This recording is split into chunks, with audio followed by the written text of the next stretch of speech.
प्रभु यीशु मसीह के नाम में आपको अनुग्रह और शांति मिलता रहे। भजन संहिता उसका 9 अध्याय और 3 से लेकर के 9 पद तक आज हम देखेंगे। इससे पहले के अध्ययन में हमने 9 अध्याय 1 और 2 पद को देखा है, जहाँ दाऊद परमेश्वर से कहता है कि हे यहोवा परमेश्वर, मैं पूर्ण मन से तेरा धन्यवाद करूंगा और सब आश्चर्य कर्मों का वर्णन करूंगा। वो हर आश्चर्य कर्म को वर्णन करना चाहता है और हर आश्चर्य कर्म के लिए वो परमेश्वर को धन्यवाद देना चाहता है। वो आधा मन से नहीं, लेकिन पूर्ण मन से यहोवा से कहता है कि तेरा धन्यवाद करूंगा। जब हम पूर्ण मन से परमेश्वर पर भरोसा रखते हैं तो हम पूर्ण मन से उसका धन्यवाद भी कर पाएंगे। अगर आधा मन संसार की ओर है तब तो हम पूर्ण मन से परमेश्वर को धन्यवाद नहीं दे पाएंगे। हमारा धन्यवाद सिर्फ मुंह से निकला हुआ शब्द होगा, लेकिन हृदय की गहराई से नहीं। वो किस बात के लिए धन्यवाद देता है और किन आश्चर्य कर्मों का वो वर्णन करता है, वो 3 पद से लेकर के जब हम 6 पद तक देखेंगे तो वहाँ उसके पास एक आनंद है, उसके पास धन्यवाद का शब्द है, क्योंकि उसके जितने शत्रु हैं उनको वो अपनी आंखों के सामने नष्ट होता हुआ देखा है। शत्रुओं का नष्ट होते हुए देखने से पहले वो परमेश्वर के ऊपर भरोसा रखा है, परमेश्वर के ऊपर विश्वास रखा है, परमेश्वर को पुकारा है, परमेश्वर को ढूंढा है, और तब उसने अपनी जिंदगी में शत्रुओं का अंत को देखा है। और इसलिए लिखा है, जब हम 3 से लेकर के 6 पद तक पढ़ेंगे तो यहाँ इस प्रकार से है, जब मेरे शत्रु पीछे हटते हैं तो वे तेरे सामने ठोकर खाकर नष्ट होते हैं, क्योंकि तूने मेरा न्याय और मुकदमा चुकाया है। तूने सिंहासन पर विराजमान होकर धर्म से न्याय किया। तूने जाति जाति को झिड़का और दुष्ट को नष्ट किया है। तूने उसका नाम अनंत काल के लिए मिटा दिया है। शत्रु जो हैं वे मर गए, वे अनंत काल के लिए उजड़ गए हैं, और जिन नगरों को तूने ढा दिया उनका नाम निशान भी मिट गया है। अपने जिंदगी में वो विजय को देखता है। जितने शत्रु दाऊद के सामने से भागने का प्रयास किए, जब पीछे हटे तो लिखा है, तो वे तेरे सामने ठोकर खाकर नष्ट हो गए। तो परमेश्वर से उन्होंने ठोकर खाया और वो नष्ट हो गए हैं। उसने अपनी जिंदगी में शत्रुओं का अंत को उसने देखा। इससे पहले के चैप्टर में जब हमने देखा है तो वहाँ दाऊद परमेश्वर से प्रार्थना किया है, क्योंकि उनके चारों ओर शत्रु हैं और शत्रु उनका घात करना चाहते हैं, शत्रु उनके विषय में गलत बातों को कह रहे हैं। लेकिन ऐसे बीच में उसने खुद से शत्रु का सामना करना नहीं चाहा, लेकिन परमेश्वर को अवसर दिया, परमेश्वर के ऊपर भरोसा रखा, परमेश्वर को पुकारा, और उसके परिणाम स्वरूप जब 9 अध्याय को हम पढ़ते हैं, जहाँ उसके पास एक विजय का गाना है। परमेश्वर चाहता है कि हम भी इस संसार में एक विजयी जीवन व्यतीत करें। और ये विजयी जीवन कब हम जी सकते हैं? जब हम उस पर भरोसा रखेंगे, जब हम उसकी ओर सहायता के लिए गिड़गिड़ाएंगे, जब हम हर एक विषय के लिए परमेश्वर के पास हम आएंगे, उनसे दुआ मांगेंगे। वो परमेश्वर चाहता है कि वो मुझसे सलाह ले, वो परमेश्वर चाहता है कि मेरी मर्जी पर चले। अगर हम ऐसा करेंगे तो हम अपने जीवन में विजयी को देख सकते हैं। आगे लिखा है 7 पद में, परंतु यहोवा सदैव सिंहासन पर विराजमान है, उसने अपना सिंहासन न्याय के लिए सिद्ध किया है। जितने शत्रु हैं वो नष्ट हो गए।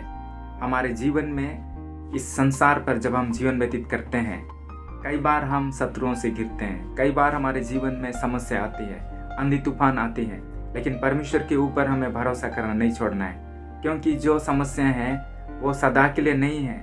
अगर हम परमेश्वर के ऊपर भरोसा रखते हैं तो वो क्षणिक हैं, वो कुछ दिन के बाद वो हमारी आंखों के सामने से दूर हो जाएंगे, उनका नाम निशान भी नहीं रहेगा। जैसे 6 पद में दाऊद ने कहा, उनके जो डेरे हैं उनको सबको परमेश्वर ने नष्ट कर दिया, उनका नाम निशान भी खत्म हो गया। और इसलिए कोई भी आंधी और तूफान आए उसमें हमें भयभीत नहीं होना है, उसमें हमें परमेश्वर के ऊपर भरोसा करना है, क्योंकि कोई भी समस्या परमानेंट नहीं है, वो तो मौसम के जैसा बदल जाएगा। जैसे अभी ठंड है, ठंड गर्मी में बदल जाएगा। गर्मी सदा तक नहीं रहेगा, वो बरसात में चेंज हो जाएगा। तो समय के साथ जो समस्या हैं वो भी बदल जाएंगी अगर हम परमेश्वर के ऊपर भरोसा रखते हैं। परंतु लिखा है 7 पद में, परंतु यहोवा सदैव सिंहासन पर विराजमान है, उसने अपना सिंहासन न्याय के लिए सिद्ध किया है। लेकिन एक सिंहासन है जो कभी टलने वाला नहीं है। इस संसार के राजाओं का सिंहासन गिर जाता है। जितने भी बड़े बड़े राजा, एक समय ऐसा आता है जब वो हार जाते हैं, जब उनकी स्थिति बदतर हो जाती है। लेकिन हमारा परमेश्वर जिसका सिंहासन सदैव स्थिर है, और इसलिए उस पर हमें भरोसा रखना चाहिए। जब लोग हमें सताते हैं, जब लोग हमें निंदा करते हैं, जब हम परिस्थितियों से होकर के घिरते हैं, उस समय हमें एक बात को याद रखना है जो भजन संहिता 9 अध्याय 7 पद में लिखा है, परंतु यहोवा सदैव सिंहासन पर विराजमान है। हमें याद रखना है कि वो परमेश्वर सदैव सिंहासन पर विराजमान है, और उसका जो सिंहासन है वो सबसे ऊंचा है। इस संसार के राजाओं को वो कंट्रोल करता है। उसका सिंहासन सबसे ऊपर है,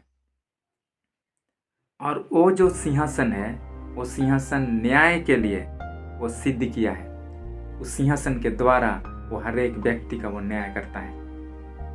जब इस धरती के अंत में हर एक व्यक्ति को परमेश्वर के पास खड़ा होना पड़ेगा, उस सिंहासन के सम्मुख में किसी का जुबान नहीं खुलेगा, क्योंकि वो सिंहासन सबसे ऊंचा है और सत्य और धार्मिकता के साथ में वो सिंहासन टिका हुआ है। उस सिंहासन के पास झूठ नहीं है। इस संसार में जितना भी सिंहासन है, लोग भ्रष्टाचार पर बैठे हैं, लोग सत्य पर नहीं टिके हैं, लोग पैसों के द्वारा लोगों को खरीदते हैं, सत्य को झूठ, झूठ को सत्य में बदलते हैं। लेकिन हमारा परमेश्वर जिस सिंहासन पर बैठा है वो सत्य पर स्थिर है, वो न्याय करने के लिए वो सिंहासन है। आगे लिखा है 8 में, और वह आप ही जगत का न्याय धर्म से करेगा। वह देश देश के लोगों का मुकदमा खराई से निपटाएगा। आज लोग परमेश्वर से डरते नहीं है, परमेश्वर का भय लोगों के अंदर नहीं है। लेकिन मनुष्य को चाहिए कि वो परमेश्वर के ऊपर भरोसा रखे, उसका भय माने, क्योंकि परमेश्वर का सिंहासन सबसे ऊंचा है, और वो जो न्याय करेगा हर जाति का, हर व्यक्ति का वो न्याय करता है। इसलिए व्यक्ति को मनुष्य से नहीं लेकिन परमेश्वर से डरना चाहिए। वो परमेश्वर जो हमारे मन को देखता है, वो परमेश्वर जो हमारे चाल चलन को जानता है, वो परमेश्वर जिसके सामने हमारा जीवन खुला किताब के समान है, उस परमेश्वर से हमें डरना चाहिए। वचन में लिखा है 9 पद में, यहोवा पिसे हुओं के लिए ऊंचा गढ़ ठहरेगा, वह संकट के समय के लिए भी ऊंचा गढ़ ठहरेगा। यहोवा जो है पिसे हुओं का के लिए ऊंचा गढ़ ठहरेगा। जितने लोग अपने जीवन में टूट चुके हैं, जिनको लोगों ने त्याग दिया है, जिनको लोग सताते हैं, जो शत्रुओं से घिरे हुए हैं, जिनको झूठ के द्वारा अपमानित होना पड़ता है, जिनको झूठ के द्वारा हंसाया जाता है, जिनकी ओर से खड़ा होने वाला कोई नहीं है, जिनको समाज ने त्याग दिया है, ऐसे लोगों के लिए यहोवा दृढ़ गढ़ है। वो हमारा गढ़ है जहां हम छिप सकते हैं, जहां हमारा सुरक्षा है। संकट के समय के लिए भी ऊंचा गढ़ ठहरेगा। जब हम संकट के समय में हम गिरते हैं तो वो परमेश्वर हमारा ऊंचा गढ़ है। उसके पास हम आ सकते हैं, उसके पास हम छिप सकते हैं,